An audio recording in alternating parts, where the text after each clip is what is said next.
আসসালামু আলাইকুম। আজকে আমি স্নো টিউবিং এর জন্য এসে পড়েছি। আমার পিছে দেখছেন স্নো টিউবিং এর এরিয়া, আর আমার এই পাশে হচ্ছে স্কি রিসর্ট। রুল হচ্ছে যে যখন আমার লেন খালি হবে তখনই আমি নামতে পারবো। স্নো টিউবিং তো অনেক মজা, এন্ড দ্য বেস্ট পার্ট হচ্ছে সিনারিটা। আমার আশেপাশে আমি শুধু পাহাড় দিয়ে ঘেরা।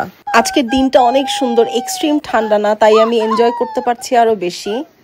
নিচে নেমে তো পড়লাম, এখন উপরে তো উঠতে হবে। একটা ফ্ল্যাট এসকেলেটর আছে, এটাতে আমাদের উঠতে হবে, এটাই আমাদেরকে আরাম করে উপরে নিয়ে যাবে। আমার আশেপাশে কয়েকটা স্নো টিউবিং আছে, আর আমি এসেছি আজকে সুগার মাউন্টেন স্নো টিউবিং এ। এই এরিয়াটা 3টা পাহাড় দিয়ে ঘেরা। আমার পিছনে হচ্ছে বিচ মাউন্টেন, আমি এখন আছি সুগার মাউন্টেনে, আর আমার ঠিক সামনে হচ্ছে গ্র্যান্ডফাদার মাউন্টেন। আপনারা হতে পারে চিন্তা করবেন যে আশেপাশে কোনো বরফ নেই, শুধু এই জায়গাটাতেই বরফ কেন? এটা হচ্ছে আর্টিফিশিয়াল স্নো, আর এই মেশিনটা দিয়ে ওরা স্নো গ্লো করে যখন temperature under a certain degree থাকে।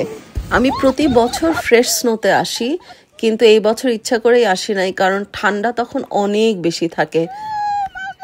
আপনারা কি পাহাড় পছন্দ করেন? আমার কিন্তু পাহাড়ি এলাকা অনেক ভালো লাগে। ওই যে দেখা যাচ্ছে আমার হাজবেন্ড এসে পড়েছে, এখন আমার যাওয়ার পালা। এতক্ষণ আমাদের বাচ্চাদেরকে বেবি সিটিং করছিল।